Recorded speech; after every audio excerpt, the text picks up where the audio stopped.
Pria tua ini hampir tenggelam oleh pasir hisap, dan di atas kepalanya ada 2 kalajengking. Sebenarnya apa yang terjadi di sini? Awalnya saat 5 orang ini sedang berjalan, tiba-tiba menginjak tanah yang sangat lembek sekali. Lucunya di sini mereka memainkan tanah itu karena mengeluarkan suara seperti kentut. Mereka terus tertawa-tawa tanpa mengetahui risiko yang akan mereka hadapi. Benar saja, tiba-tiba pria berjaket merah ini baru menyadari bahwa kenapa pohon di sekitar mereka menjadi tinggi. Alangkah mengejutkannya, ternyata Nora berkata bahwa mereka sedang berada di tengah-tengah pasir hisap. Sontak semua orang pun panik seketika yang awalnya bersenang-senang. Pria tua ini sangat histeris yang mengetahui bahwa ini akhir dari hidupnya. Tapi di sini Nora mencoba menenangkan semua orang dan memikirkan cara untuk keluar dari sana. Perlahan-lahan ia pun mulai menunjukkan caranya, yaitu meratakan tubuh ke arah belakang. Dengan begitu, maka bobot tubuh akan menjadi rata dan kita bisa menggerakkan kaki yang sudah terhisap. Langkah kedua yaitu menggetar-getarkan kaki untuk memberi ruang agar air bisa mengalir di antara pasir. Dan begitu kakimu terlepas, doronglah kaki dari pasir hisap ini. Perlahan-lahan semua orang menarik nafas dan melakukan instruksi Nora. Benar saja, Nora pun berhasil keluar dari sana. Sementara pria tua ini tak mau mendengarkannya. Kini semua orang pun ditarik keluar dan mereka semua akhirnya selamat. Sungguh gila sekali. Tapi masalahnya, pria tua ini sudah tenggelam sampai bahu. Dan ini adalah bencana buruk. Yang lebih gilanya ada kalajengking merah di belakang pria tua itu. Sontak pria ini kaget bukan main karena kalajengking itu sudah dekat dengannya. Nora pun hanya bisa terbelalak, apalagi melihat kalajengking itu sudah berada di atas kepala pria tua itu. Kini kalajengking kedua itu pun datang pula, dan tampaknya kalajengking itu akan berkelahi di atas kepala pria itu. Tapi lucunya, ternyata itu bukanlah perkelahian kalajengking, melainkan 2 kalajengking yang sedang bercinta. Tapi hal itu tak membuatnya tenang, karena pria tua itu sudah hampir tenggelam ke bawah sana. Wajahnya pun sudah tak terlihat lagi. Inilah akhir dari hidupnya, selesai sudah. Tapi tiba-tiba pria berjaket merah ini melihat ada sepasang kaki di bawah bebatuan itu. Dengan cepat mereka pun bergerak ke arah sana dan menarik kaki dari bawah bebatuan itu. Dan walah,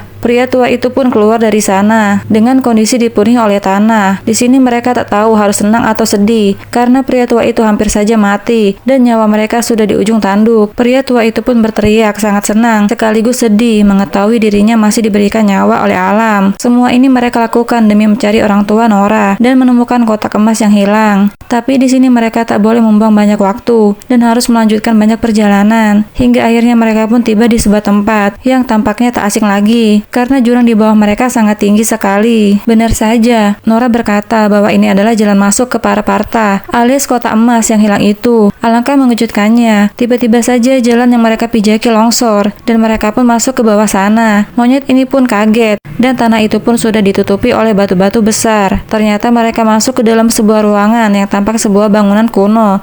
Pertanyaannya, apa yang akan mereka temukan di sini? Kita saksikan di part selanjutnya. Tetap di Suka-Suka TV 90.